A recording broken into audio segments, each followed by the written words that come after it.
Alrighty, folks. Today, another installment of the forklift video, as is evidenced by the title and the thumbnail, probably. Today, we're going to be removing the intake and the exhaust manifolds and replacing the gaskets. Item number one was there was an exhaust leak. We didn't quite know where it was coming from because it's just kind of tight and you can't really stick your hands in there without getting burned. Item number two was it was running pretty rough and I suspected the intake gasket was bad, and we bought the whole kit anyway because that's the only way we could get the valve cover gasket, was to buy the whole engine set. So we had the gaskets anyway, might as well do them. First thing of note was that when I went to take the downpipe bolts out, the flange bolts, one of them snapped and the other one was not even tight, so the downpipe was leaking. It's not technically a downpipe, it's just it connects the muffler to the exhaust manifold.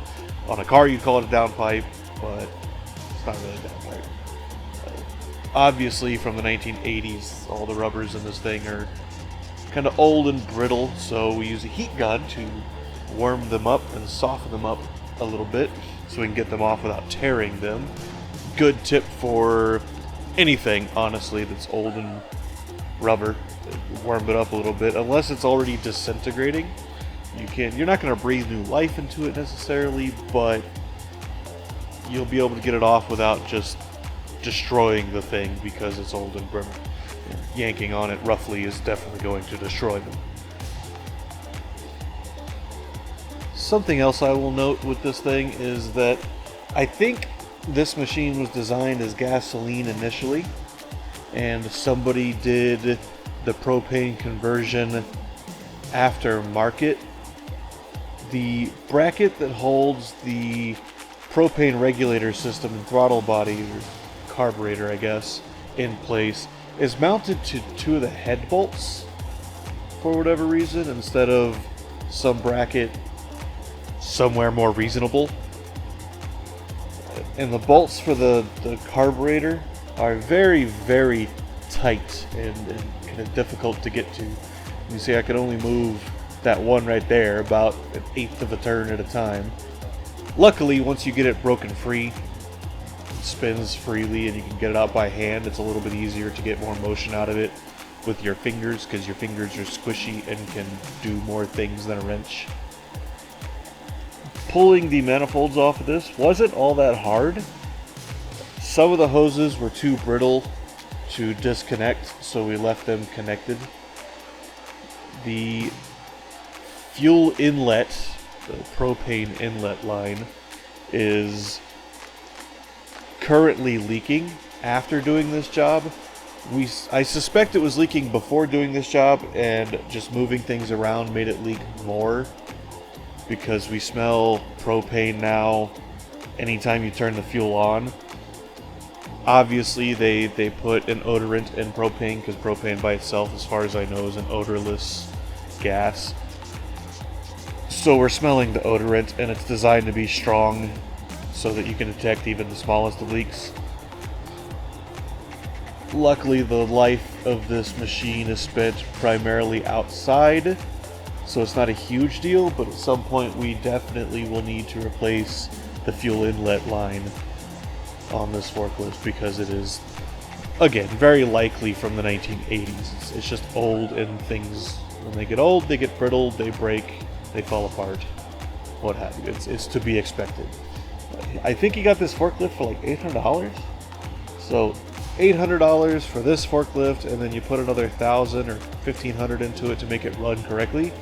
Or you could go buy a brand new one for $45,000. You tell me which is cheaper.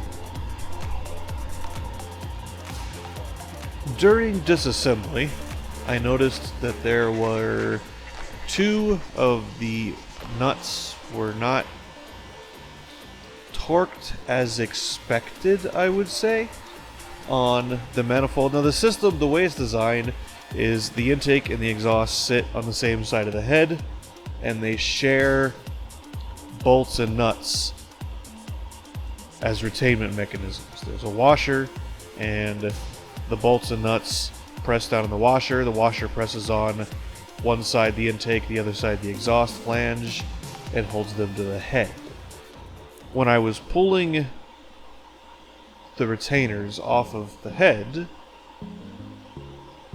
one of them was missing, and another was fairly loose. This could just be from vibration. It's very, very common to see, especially in an automotive environment, i.e. engines rattling, vibrations, what have you.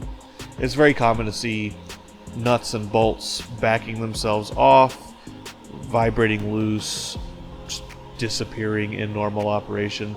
There's an entire industry around retainer designs for race cars because they vibrate so much that in a single pass down the track, you'll lose half your bolts.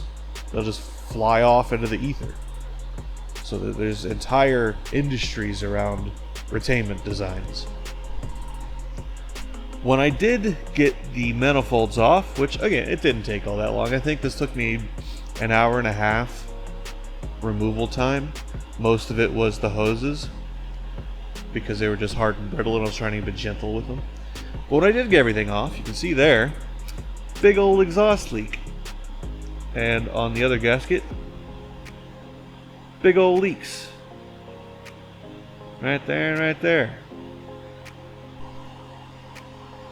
Now we took the exhaust and the intake down to the machine shop to have them bead blast both of them to make them all nice and pretty, and to remove any crud from leaks, to remove any carbon from the exhaust leak obviously, but also to remove crud from the flanges on the intake from intake leaks.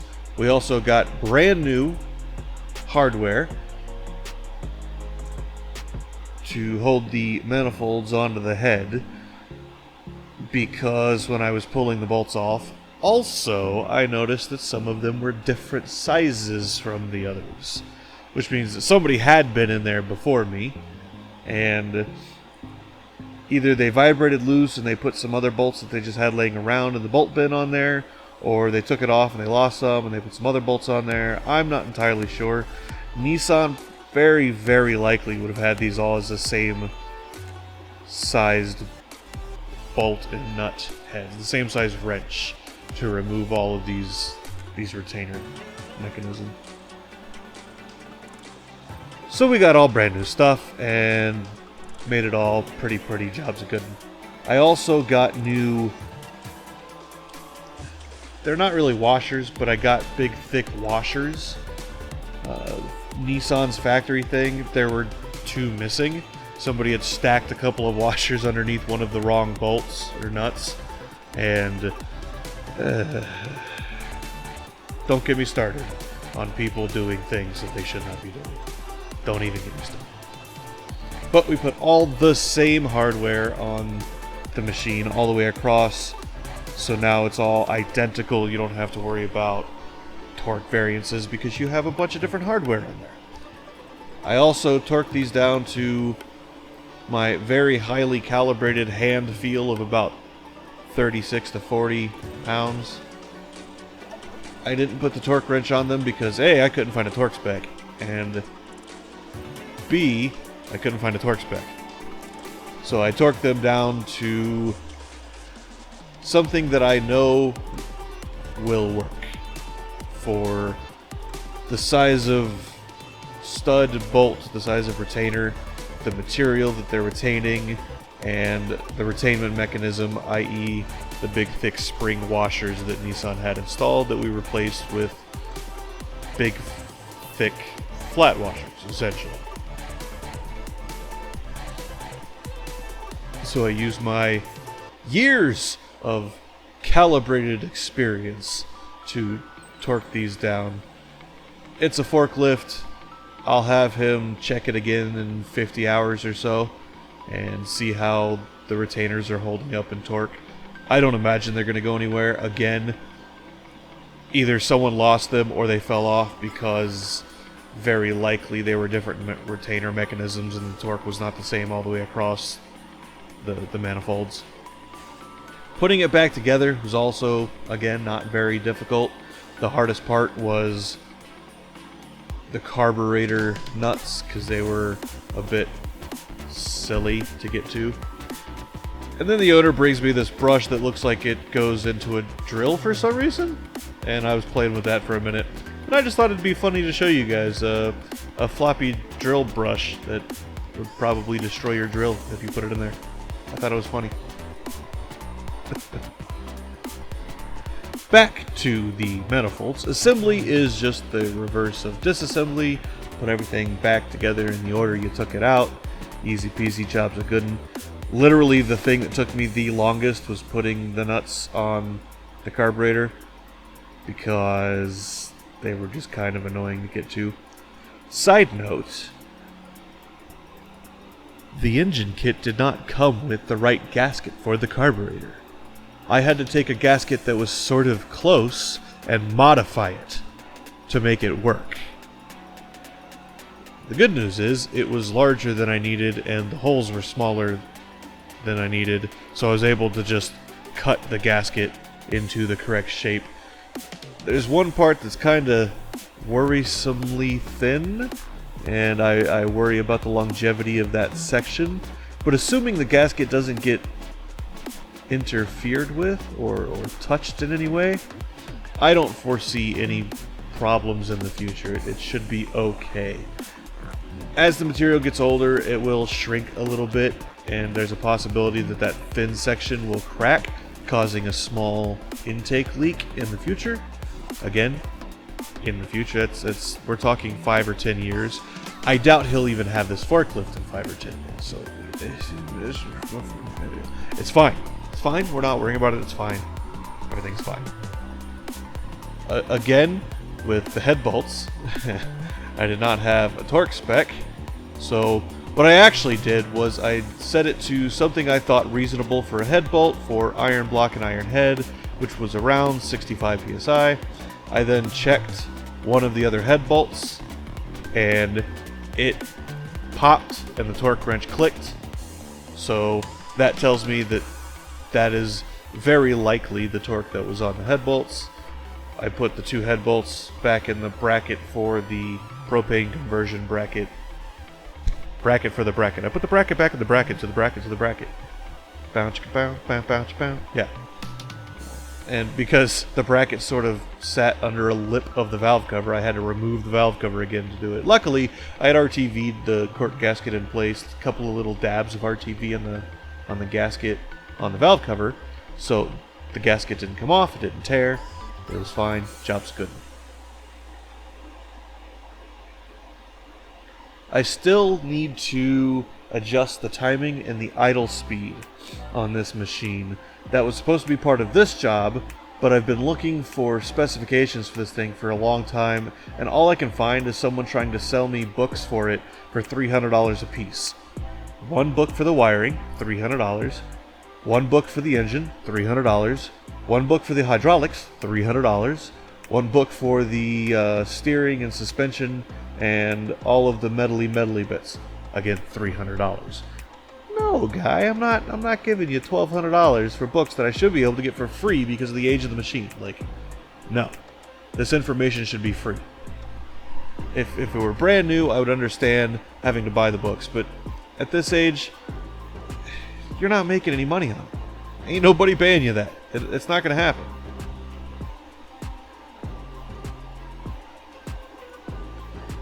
This bit here was just me putting back all the little fiddly bits, little connectors and holders and plastic bits for the airbox and the exhaust flange studs and all of that nonsense. I had to remove one of the studs because it was a little bit longer than the factory stud was by like 5 millimeters, so I couldn't put the flange back on the manifold without removing the stud, but it was easy to remove, it was easy to put back in. New gasket, bolted everything up, job's good. You also tend to work a little bit slower when there's people standing there talking to you or hanging out or whatever, so this section got a little bit more sped up, I think.